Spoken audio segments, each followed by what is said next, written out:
Hey folks, with Chapter 5 only a few tomorrows away, there has never been a better time to get back into Deltarune. And something that I've always wanted to do is create a perfect save file. Now what does that mean? To me, a perfect save file has every recruit, every unique consumable, every equipable item, every key item. So today I'd like to finally start pursuing the perfect save file, starting, of course, with Chapter 1. We start our run, as always, by making our goner. I like this hair, and this shirt, ooh, and these pants, and of course, it doesn't matter. Now starting for real, we wake up, make our way to school, and get our assigned angsty purple girl, Susie, who threatens us immediately. We then go to find Chalk, enter the spooky door, and get sent to the Shadow Realm to truly begin 100%ing Chapter 1.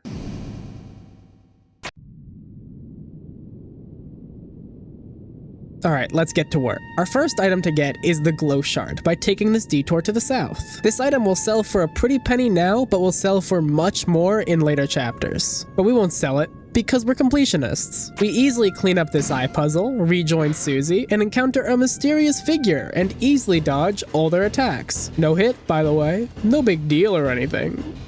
It's pretty cool though.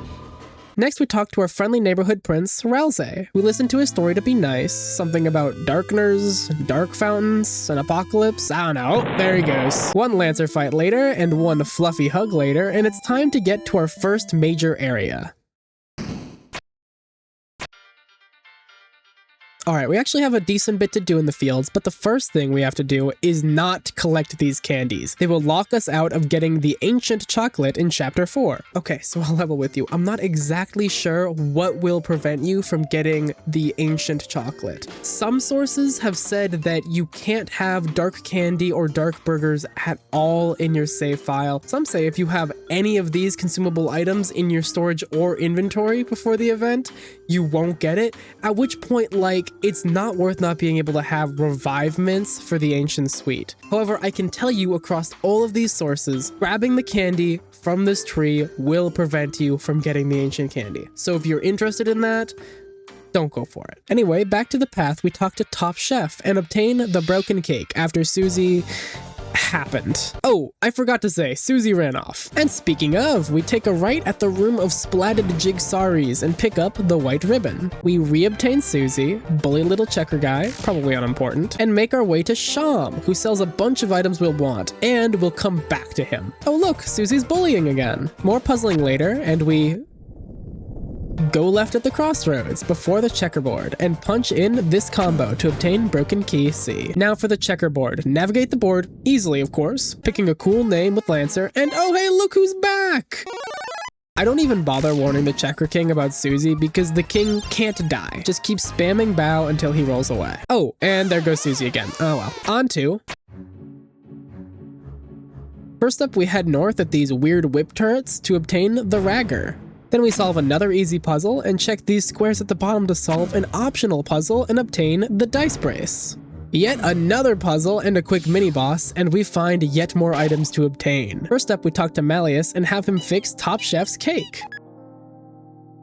Then it's time for the bake sales. The Choco Diamond and the Heart's Donut are renewable in this chapter, but the Lancer Cookie is a unique consumable, so be careful. Now you can choose to either keep the top cake or exchange it with Top Chef to get the spin cake, which is renewable. I elected to go for the spin cake, but either way, you can't have both. Oh, look, it's time for our most pointless detour of Chapter 1. In the room with the box guys, we take this path to a chest that contains 40 whole dark dollars. Yippee! Anyway, next we go south at the origami ballerinas to obtain our first revivement. We can then go even more south from here to obtain broken key B. Back to progressing the story. We continue down the normal path and help definitely not Lancer make a machine to kick our own beep. I gave my machine the laser head, duck body, and sneak feet. All purple, of course. Next, this long corridor with the flying star holds our only optional recruit of Chapter 1. After reaching the end and clicking the bell, we head all the way back to the start of the room to meet the original Star Walker. But that's not the only thing this room has to offer. If we enter and exit from the right side of this room, we have a 2% chance to enter our first Eggman room. Definitely Eggman, no ties to Gaster whatsoever. Anyway, we acquire an egg and move on. We subvert the gimmick of this puzzle, refuse to follow Lancer's bad sense of direction, and come face to face with our own creation. Kinda. One tag team Lancer and Susie fight later, and we have finally reobtained our violent purple friend, only to immediately be betrayed by Lancer and thrown into... Not to worry though, we have plenty to do just in this cell, like grabbing the iron shackle and consuming moss. Now to get out of here. We help Susie solve this puzzle, and then she goes off on her own adventure. She solves another puzzle all on her own, and then has a heart-to-heart to axe to face with Lancer. After a very Toriel fight sequence, Lancer agrees to help us, and Susie comes to free us, and join the team for real this time. Now that we're free, we can finally explore the castle, and pick up some useful items. We head south on the spade floor to pick up the club's sandwich. And then we stumble into the next room where we meet, my goat! Who presents us with a very high IQ box puzzle. After struggling long and hard through the puzzle, we make our way to the club's floor. Interacting with the 3 pictures of Lancer makes a chest appear to our south that contains our second revivement. We find our final store of chapter 2 in Rule's Cards shop, and we purchase the brave axe as well as the dainty scarf. Oh, and also like 3 amber cards. We only need 1 for now technically, but we can fuse the other 2 together in a later chapter, and it can't hurt to have a little extra defense. We can also talk to the Rudens in the diamond room for an extra Choco diamond, but this isn't a limited resource, so we don't need it. Now we're very close to being able to fight the king, but we all know that there's one person that we'll have to fight first. We head downstairs and talk to the prisoner so that we can unlock dialogue with Sham. We then of course head immediately to Sham and buy the spooky sword and obtain the last piece of the broken key, which he only gives you if you've talked to Jevil through the bars. And that means we can finally go to Malleus and have him fix the key so we can get access to Jevil. Now that we can fight Jevil, it is important for me to note a tricky part of trying to 100% chapter 1 in this way. See, if we're trying to preserve all of our consumable items that are limited, that means that we cannot use more than a couple spaces in our inventory for actual consumables during this fight. It's only in chapter 2 that we unlock an external storage, so we will just have to make do with a couple dark burgers and some baked goods. But that's okay, as long as we don't get hit, it won't matter. Now all that out of the way, it's time to finally start Jevil. Here is my genuine first attempt.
I was literally so close, but it doesn't matter. After a couple more failed runs, we got this one.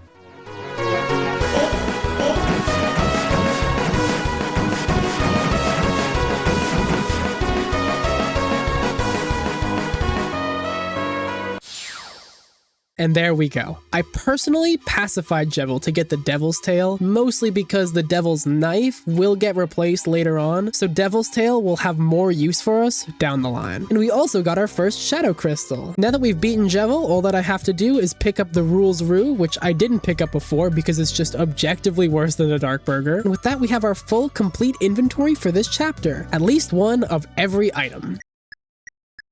Shoot. Okay.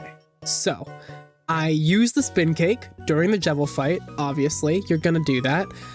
Problem is, I forgot to get a new spin cake, and I only remembered that I hadn't grabbed a new spin cake after beating the king. So I will not be getting a spin cake in chapter 1. I will have to wait until chapter 2 where I can get another spin cake. So this is a PSA to all my pals out there.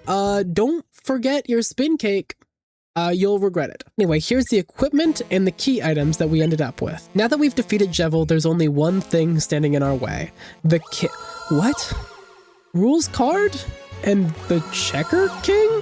Okay, I'll be so honest. I totally forgot this fight existed. Genuinely, completely caught off guard. That's okay, a few well-placed fluffy boy missiles and we can get back on task, fighting the king. A fight that is incredibly underwhelming after beating Jevil. We beat him first try with no difficulty, obviously, and then participate in the overthrowing of his castle by way of mildly disgruntled underlings swayed by mere hours of kind interaction. With the king defeated, the only thing left to do is say our goodbyes, plead desperately with Top Chef for a cake, but he won't be giving me one until chapter 2, and get our face reveal from Rouse, and finally seal the Dark Fountain, returning us to the Light World.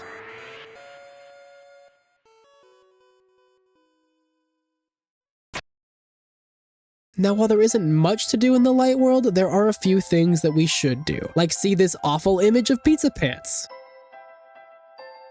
And also important things, like talk to Onion-san, or place the mysterious egg in Asgore's fridge. I also read that you need to talk to Noelle with her father at the hospital and by the gate to her house for her to give you an item in chapter 2, but I haven't confirmed that yet. Better safe than sorry though. But with those few tasks out of the way, that will conclude chapter 1. All that's left to do is go home, go to bed, and get ready for a very normal chapter 2.